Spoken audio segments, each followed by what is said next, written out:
এই চাটা প্রথমে এতে তুলসী পাতা, আদা, লবঙ্গ দিয়ে চাটাকে ভালো করে ফুটিয়ে নিয়ে তারপর আপনারা যদি আপনাদের বাচ্চাদের চা খাওয়াতে পারবেন না, এটাকে বাচ্চাদের জন্য আলাদা নামিয়ে রেখে এর মধ্যে সামান্য একটু গোলমরিচ দিয়ে হাফ কাপ করে বাচ্চাদের খাইয়ে দেবেন প্রতিদিন।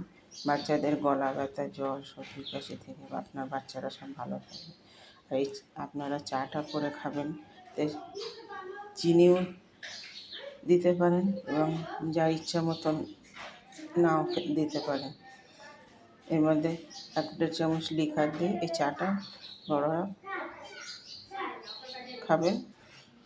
খেলে আপনার শরীরে গলা ব্যথা, ঠান্ডা লাগা, জ্বর এসবগুলো হবে না। কারণ আমি আমার বাড়িতে বাচ্চাদের খাওয়াই, আমি নিজে খেয়ে, আমার স্বামী অসুস্থ, স্বামীকে ওনাকেও খাওয়াই। খেয়ে এই চা খেয়ে শরীরে অনেক রকম উপকার পাওয়া যায়। বাচ্চাদের খাওয়ালে বাচ্চাদেরও অনেক ভালো থাকে। কাশির ওষুধ খাইয়ে শরীরে খালি নানান রকম ব্যাধি, এটা প্রকৃতির নিয়মে তৈরি করা, এতে কোনো ভেজাল নেই। এই চাটা আপনারা প্রতিদিন সকালবেলা খাবেন, দেখবেন আপনাদের শরীরে এনার্জি বাড়বে, আপনাদের অনেক রকম রোগ থেকে আপনারা বেঁচে যাবেন। এবং বাচ্চাদের প্রতিদিন চা না খাইয়ে ওই স্যুপটা খাওয়াবেন, ওর মধ্যে সামান্য একটু গোলমরিচ দিয়ে খাওয়াবেন, বাচ্চাদের ভালো থাকবে।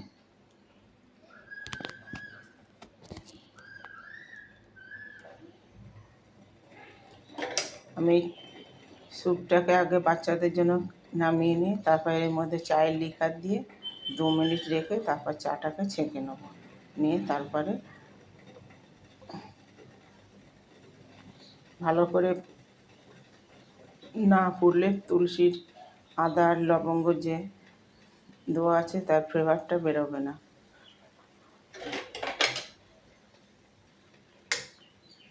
কালারটা কত সুন্দর হয়েছে দেখছেন? খেতে যেরকম ভালো, স্বাস্থ্যের পক্ষেও ভালো, খেয়ে আপনার কোনো ক্ষতি হবে না। আমি এই যাবত 2 বছর ধরে এই চাটা করে পান করছি।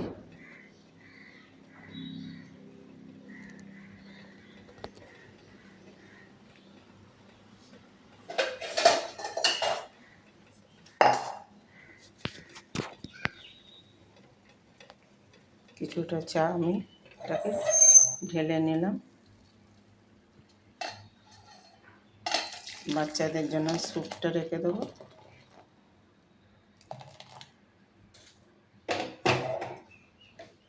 তারপর এটাকে চায়ের লিকার দেবো।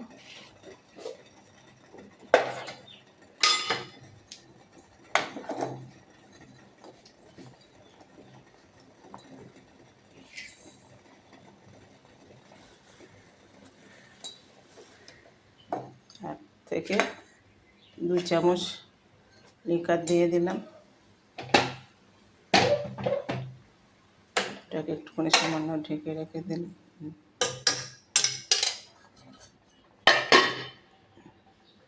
2 মিনিট ঢেকে রেখে দিলাম। চায়ের কালারটা কত সুন্দর দেখতে পাচ্ছেন। চাটাকে ছেঁকে নেব।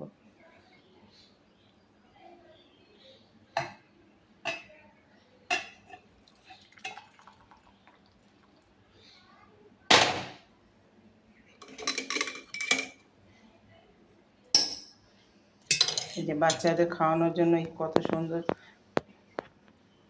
ফ্লেভারটা হয়েছে, আপনারা দেখে নিন।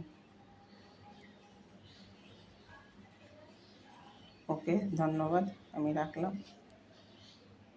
শুভ সকাল।